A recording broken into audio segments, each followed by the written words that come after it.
Sí. Ok, muchas gracias. Pues yo estoy estudiando la maestría en Ciencias Antropológicas. Mi asesora es la doctora Ángela Giglia, ¿no?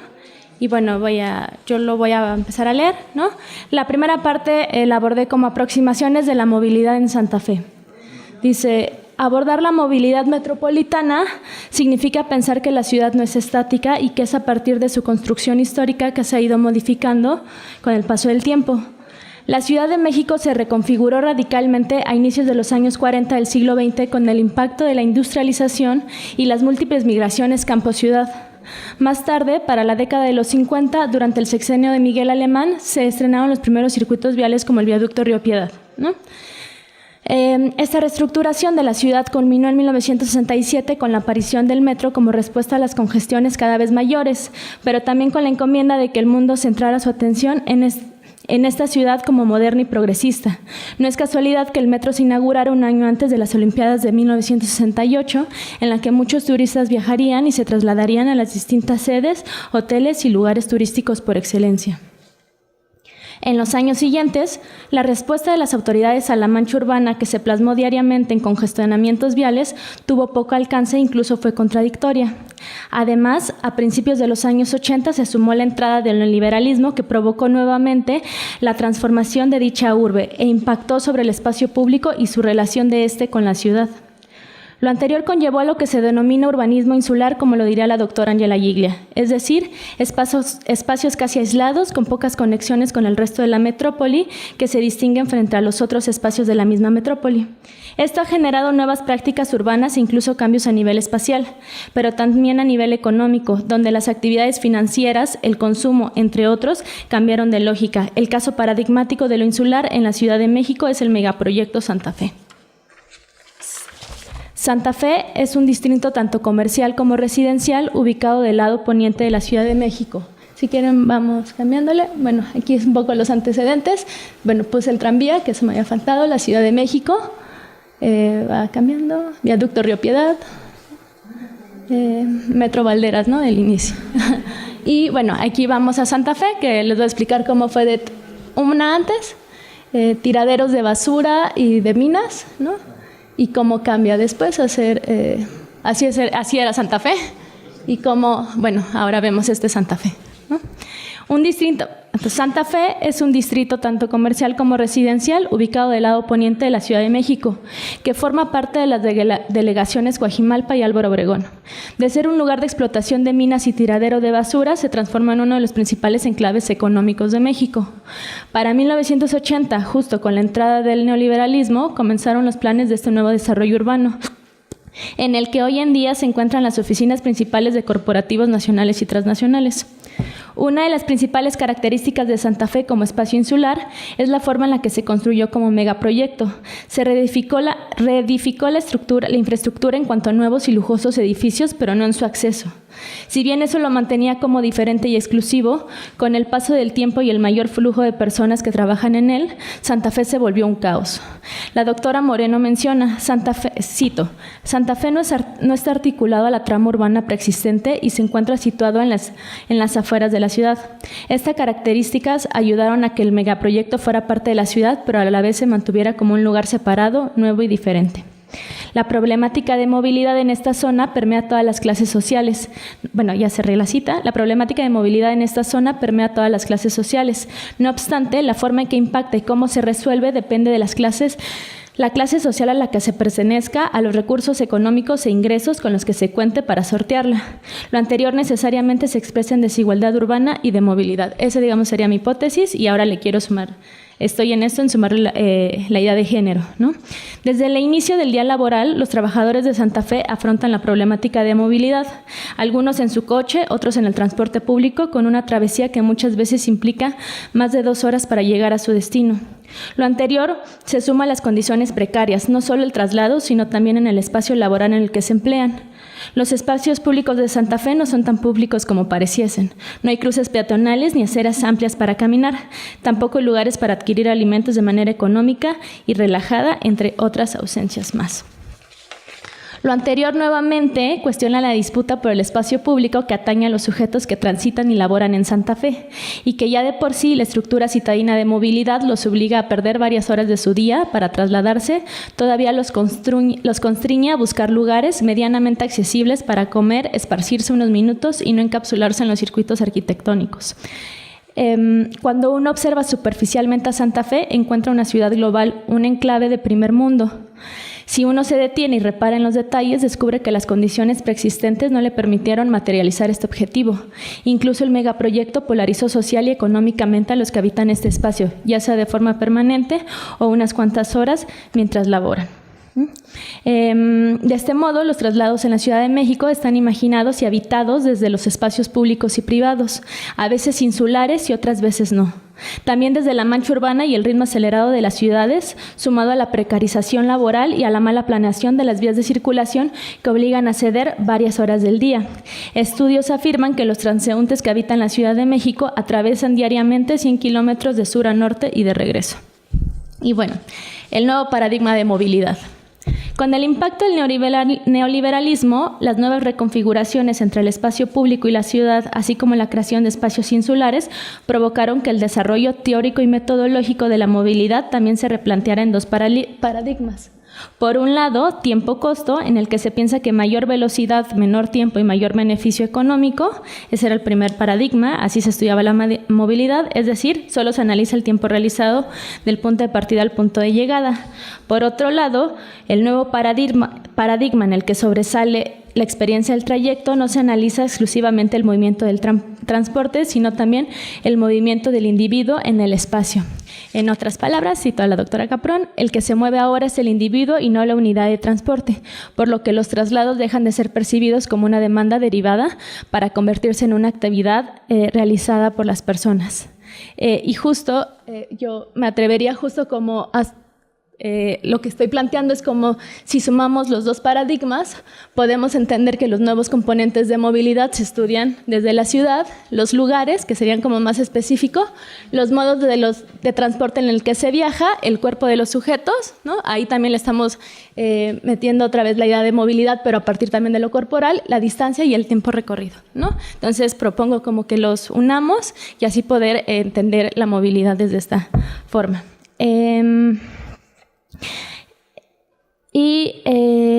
Bueno, habitar la ciudad, como diría la doctora Ángela, depende de la construcción y regulación de este espacio en contextos históricos específicos. La diferencia en la actual ciudad neoliberal radica en que no solo se entiende a partir de la dicotomía espacio público o privado, o en su caso residencia y trabajo, sino que a su vez se vive y se habita en la ciudad mediante sus distintas formas de movilidad para arribar a dichas bifurcaciones espaciales.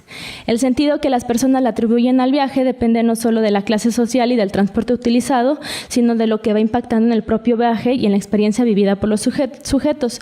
Pueden existir individuos con agorafobia debido a los asaltos o la violencia ejercida hacia ellos en el transporte público, pero también pueden hallarse estos miedos en los automovilistas, es decir, las múltiples movilidades cambian dependiendo de la experiencia de los sujetos y no solo del modo de transporte en el que se utilice, que muchas veces puede ser el mismo. Y bueno, estrategias metodológicas, estoy justo en el trabajo de campo, este es mi primer, pues sí, este es el trimestre que tengo para hacer trabajo de campo, lo voy a hacer en el Centro de Investigaciones y Docencias Económicas, que es el CIDE, porque ahí lo que planteo es que digamos que es un pequeño cosmos de la sociedad en donde se puede ver la estratificación y lo social, ¿no? A partir de los ingresos económicos, pero también lo que planteo es que me he dado cuenta que es muy diferente cómo se mueve la mujer a cómo se mueve el hombre debido pues al trabajo que tengan que hacer en el hogar, ¿no? Y bueno, aquí les expongo como los dilemas. Bueno, si quieres, esta es la pequeña tabla que empecé a hacer con los trabajadores. Es académico hombre y mujer, servicios auxiliares hombre y mujer, ¿no? Y ya me empezaron como a tachar cómo se mueven, es decir, si se mueven, muchos llegan, o sea, la primera forma es caminar, de ahí toman un camión, de ahí un metrobús. Cabe señalar que hay un CIDEBús que pertenece al CIDE, sale a las 7 de la mañana de Juanacatlán. Eso implica que, pues, bueno, ellos se pararon como a las 4 o 5 de la mañana, ¿no? Para poder llegar al al CIDE bus a las 7 de la mañana y llegar a las 8 de la mañana. No lo toman todos, ¿no? También los académicos, digamos que tienen mucha más flexibilización de horarios, ¿no? Entonces, eso es lo que quiero como ir planteando. Y, bueno, justo lo que les decía de los dilemas es que me enfrento como al problema de género, ¿no? Una de mis hipótesis es que no es solo el ingreso social, sino la división sexual del trabajo. Para los hombres la movilidad es igual de abrumadora, pero la diferencia de género y la configuración del espacio creada prácticamente para ellos les permite tener mayor accesibilidad a los transportes. Asimismo, el miedo de ser atacados constantemente no pasa por lo sexual, sino por los robos, secuestros, entre otros, ¿no? Que bueno, es igual de violento, pero de manera distinta, ¿no? Y bueno, apenas estoy empezando a hacer mis datos empíricos, por eso no se los presento, porque bueno, pues estoy en esta parte, en esta fase. Y eso es todo. Muchas gracias.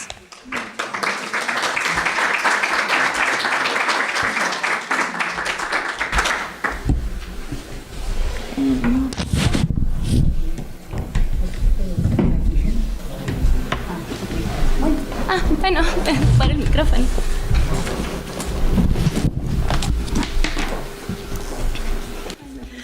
Bueno, también te quiero felicitar, Sandra, por el trabajo y sobre todo por haber seleccionado ese tema de los problemas de movilidad en Santa Fe, que también muy diferentes a Huehuetoca, pero bueno, muy característicos de la ciudad actual y cómo ha crecido.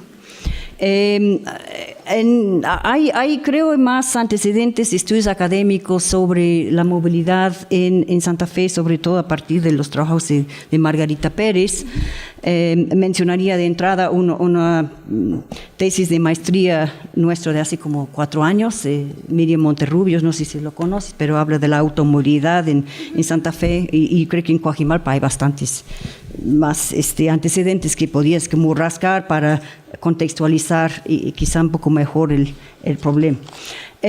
Comenzaría mis comentarios realmente sobre la cuestión del nuevo paradigma de la movilidad que tú le das bastante énfasis, y a veces me pregunto que es un problema de los académicos que ha cambiado, o sea, antes el transporte era más bien el dominio de los ingenieros y algún que otro sociólogo, y ahora la sociología se ha apropiado plenamente del tema. Tan es así que plantean que la sociedad entera se ha cambiado y todos estamos teniendo otro tipo de movilidad, pensando mucho en los europeos y norteamericanos, pero desde luego ese nuevo paradigma de la movilidad es muy desigual en todo el mundo. Algunos tienen menos movilidad que antes, no más, ¿no? Como tú empiezas a señalar. Entonces, yo creo que esto quizá como producto, como te gusta el manejo teórico de esas cuestiones, quizá podías plantear de manera un poco más ambiciosa de tu exploración de ese tema en el contexto de Santa Fe podía arrojar luz sobre la definición de que existe realmente un nuevo paradigma de movilidad, porque antes la gente se movilizaba. Y ligado con esto aparece la idea de la ciudad neoliberal como cada 3 palabras, pues. Entonces yo no sé si realmente es un problema de la ciudad neoliberal o que, porque podemos pensar que hay proyectos neoliberales que están muy bien planificados y tienen transporte y todo el mundo no tiene problema de movilidad necesariamente. Inclusive parte del paradigma neoliberal es mejorar el transporte. Esto fue mal planeado y quizá antes de las nuevas formas de gestión neoliberales de la ciudad. Y en ese sentido, me parece haber seleccionado el CIDE como tu tema de estudio muy interesante, porque el CIDE predata, la ubicación del CIDE en Santa Fe sucedió antes de Santa Fe. Ocupaba el sitio de la UDLA, que luego en la UDLA hubo broncas y unos se fueron a Puebla, otros a la calle de Puebla, en la Ciudad de México, y quedó el CIDE con el local de la UDLA. Y ese es antes del gran proyecto de Santa Fe, como tú a lo mejor sabes. Entonces, tenía un trayecto que más bien Santa Fe les alcanzó. Entonces, ¿qué pasó ahí, no? Entonces, quizá una reconstrucción histórica, sobre todo de la población trabajadora, porque los académicos llegan en su carro y pues no hay bronca, ¿no? Pero la población trabajadora, ¿cuál es la situación? Cuestionaría un poquito el haber seleccionado la técnica de sombra de Paula Girón de Santiago de Chile sin haber antes desarrollado mejor tus hipótesis de trabajo, porque creo que la técnica de sombra es interesante, pero se centra mucho en como la parte muy cualitativa del trayecto y no tanto analizando una relación específica con un lugar como puede ser Santa Fe. Entonces, a lo mejor encuestas o entrevistas estructuradas te podía servir un poquito más. Entonces, insistiría mucho en que necesitas plantear hipótesis más claras, o sea, ¿qué es lo que realmente quieres saber? Dices que hay diferencia entre hombre y mujer y bueno, empiezas a elaborar algunas ideas, pero darle más por ahí y luego diseñar tu técnica de investigación. Me parece también acertado el clasificar tus sujetos, ¿no? La gente que trabaja o estudia en el CIDE, no sé si vas a incluir estudiantes.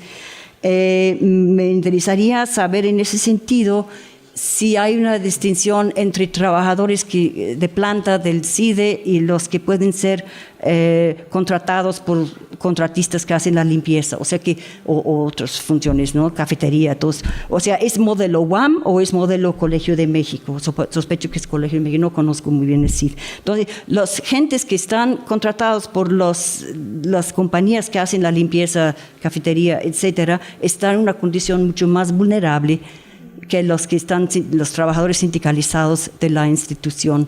Entonces, el CIDEBUS y todo esto, no sé si alcanza a todo el mundo.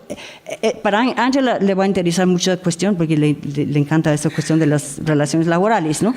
Entonces, yo creo que esa de la movilidad se podía dar un giro de ver un poco la cosa de la justicia laboral y cosas por el estilo, más que abajo el neoliberalismo, que es una relación un poquito menos clara. Y bueno, yo creo que... te faltó mencionar qué va a pasar con el tren, ¿no?